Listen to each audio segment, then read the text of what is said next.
அன்பான உங்களுக்கு வணக்கம். மதுரை மீனாட்சி அம்மன் உடனுறை சுந்தரேஸ்வரர் திருக்கோயிலில் வீற்றிருக்கும் சொக்கநாதனின் திருவடியை சிந்திக்கப் பெற்று பாடிய பாடல் உங்களுக்காக. திருச்சிற்றம்பலம், தில்லையம்பலம், சிவோகம்.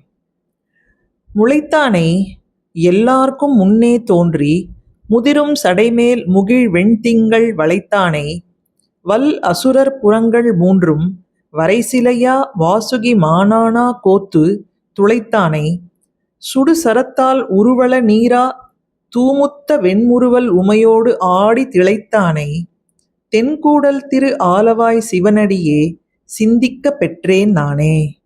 திருச்சிற்றம்பலம், தில்லையம்பலம், சிவோகம். ஓம் நம சிவாய.